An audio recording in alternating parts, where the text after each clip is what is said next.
So as you're making these watches, you're putting new movements in them, and you're taking these out into the field. Something interesting happens, right? Somebody reaches out to you about a very specific project that is right up your alley. So what's that Yeah. about? So I had been marketing all my stuff through Facebook, which is where most of the reenacting community takes place and the living history community. And turns out that a very important prop master for a very important show um, reached out and said, "Hey, can you build me this custom watch?" Um, Yeah, that show happened to be The Last of Us. great show. Um, I really enjoyed it. I might be a little bit biased, but I really enjoyed it. And Did you play the games at all? I watched my brother play the games. We kind of like did a family get together and played the games.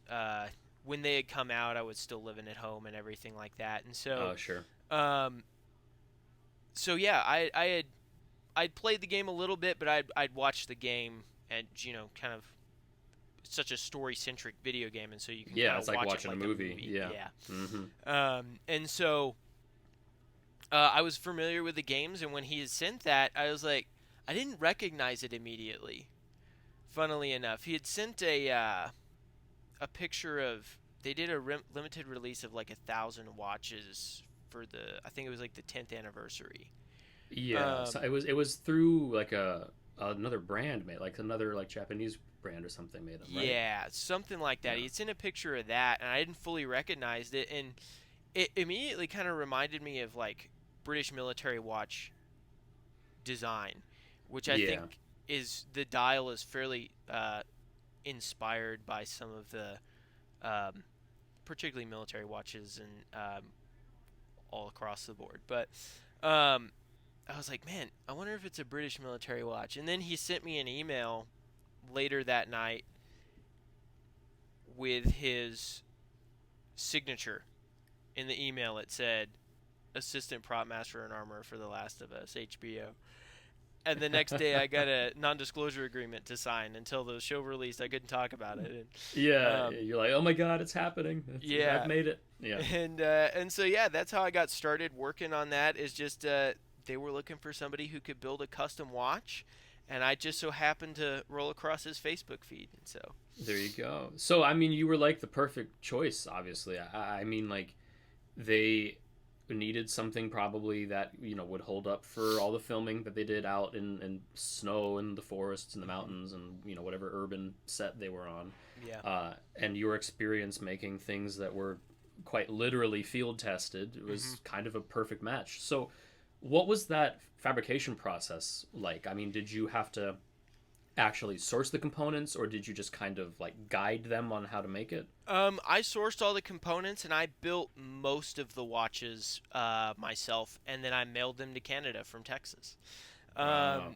And so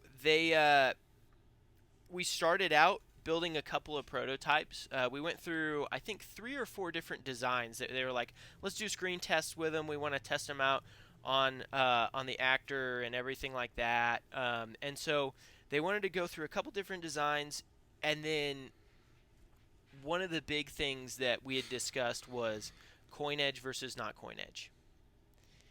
It's kind of difficult to source, particularly on the when you're not working directly with a manufacturer or something like that. I'm sourcing all Hmm. this stuff off of, Seiko modding community and all that stuff. Yeah, right, right, right. It's uh, it's kind of difficult to source a coin edge watch case that has the correct profile. Sure. Um, and so we went through a couple of different design changes.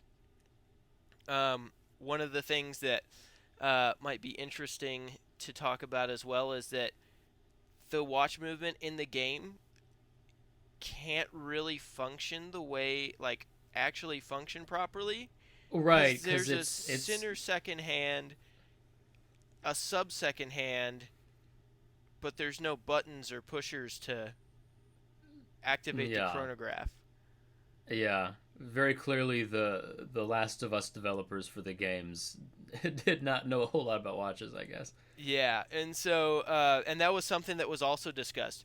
do we add that extra second hand, or do we, you know, how does it? We were going to add the sub second hand dial for sure, Mm-hmm. but how important was that extra second hand in the center? And so Sure. it was really kind of interesting to me to think all the stuff that they were talking about of like, okay, we got to make this decision and this decision and this decision on the tiniest details. And so we had finally settled on a design, and funnily enough, I had a Timex Weekender watch case that I don't even remember where I got it. Might have been in a lot of broken watches. Like, this has a pretty good profile for it. Yeah. So I took the Timex Weekender case and I built them a watch in the Timex Weekender case. And it was because they've got a 38 and a 40 millimeter version of that, I think. I think it was the 40 millimeter. And they said, hey, can we get that in a smaller diameter? So all of the watches that were made were in the 38 millimeter one, because they just said it didn't look quite as good on his wrist in the 40 millimeters. We're gonna see sales of the 38 millimeter Timex Weekender spike now after this podcast comes out. Everyone's going out and make their own Last of Us watch. Yeah. Very cool. So Timex case, and then the dial and the hands were just an assortment of things you already had, or just bought off the internet. So I had been sourcing those sword hands, or I guess they're not really sword hands, but that kind of sword style. Yeah, sword style hand for A11s. Because the A11 has a similar watch, similar hand. And so I had some on hand, and I was like, okay, perfect. They're pretty much the same style. I had to hand paint them because I couldn't find any for, which funny enough, like a couple of weeks after I started, or after I shipped out all the watches, I started being able to find the exact style that I needed, but yeah, of course, yeah, that's always how it goes, right? But yeah, so I hand painted these hands that I had sourced online, and the graphics were done by my brother, who's a graphic designer. I said, hey, can you redesign this for me? And he was like, yeah, don't worry about it. And so then we just printed them out on like a vinyl material, so it was easy to transfer. Sure. Peeled the old Timex like label, because they're printed on like a vinyl with a sticky back or something like that. Sure. So I just peeled it off, stuck mine on there, punched the holes, and sandwich everything together. There you go, and that's the Last of Us watch. Mm-hmm. So you send the watches off, your finished product, your babies, all go off to Canada for filming, and then was that it? Did they just send it off, or did you have any more involvement, any issues or anything down the road? So for the most part, that was, or at least that was supposed to be it. One of the interesting things that happened over the course of the shipping process is somewhere in between here and Alberta, the stems of the watches would just pull right out. The crown stems. Yeah. And on the working ones, because they needed, if I recall, it was 3 working ones that they had ordered, and they would just pull right out, which didn't make a lot of sense to me. It kind of seems to me like maybe customs or something like that had gone in there, was checking it out, and was like, I don't like this, it's not pulling out, and then they would like force it out. I don't know. I don't fully know what happened in between there. So I built them another 2, sent them, same issue was happening. No matter what I did, no matter how much I packed them, the same issue was happening. And it was like blowing my mind, because this is kind of a funny story. They had mentioned, and I kind of was made aware of this, is like, yeah, we're going to need to do stunts. We're going to need to do all this stuff. They need to be rugged. Sure, yeah.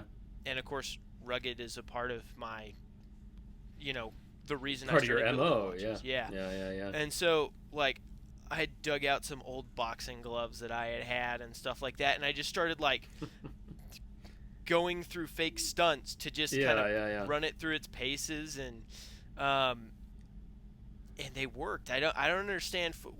Still don't know to this day what happened between here and Canada, but um, Don't know. You must have gotten Pedro Pascal just like pulls the crown out. He's like, I don't know, guys, it's not working yeah, anymore. Something like that. yeah. I don't know what happened. All the broken ones were fine, um, and this went on for like a week or so, and they're trying to figure out what's going on. I'm trying to figure out what's going on, and Yeah.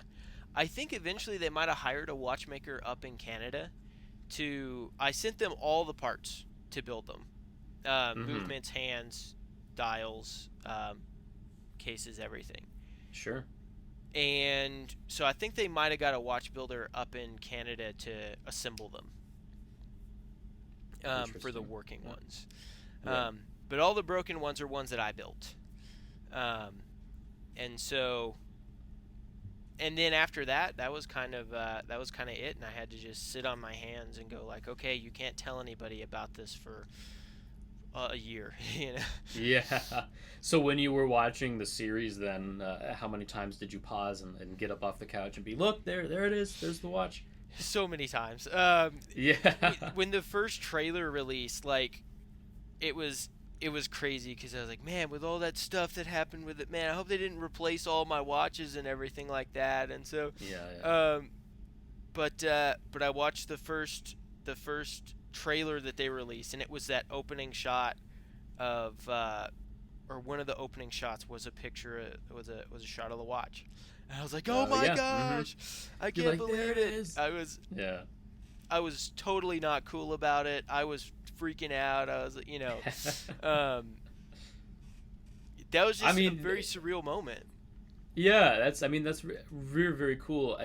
I love when these kind of serendipitous moments happen, or it's kind of a sign that you're kind of doing like what you're supposed to be doing in the Yeah, space. When cool things happen and when opportunities show up. So that's really cool, and it also helps that it was a pretty darn good TV show with yeah, some great actors in it, and renewed for at least another season coming hmm out soon. So if nobody out there listening to this show has not seen The Last of Us, it's definitely worth the watch. yeah, It's they say a zombie series that's not about zombies. It's about hmm humanity and good and bad and all that kind of stuff. yeah. Very And cool. the other thing that I love, just kind of from like a watch lover's perspective, is how important the watch is. You know, Yeah. it's not just a. I think it kind of represents a lot of how a lot of people who collect watches feel. Is that they represent kind of moments in their lives or people that they knew, or that kind of thing. And so that's one of the Yeah. things that I really I it's it's cool to see a watch represented that way in a Yeah, show. And absolutely. For anybody who hasn't seen it, I mean, the watch ends up getting broken very early on in the series, right? And Pedro Pascal's character just continues to wear it because of what it means to him, even though it's non-functional.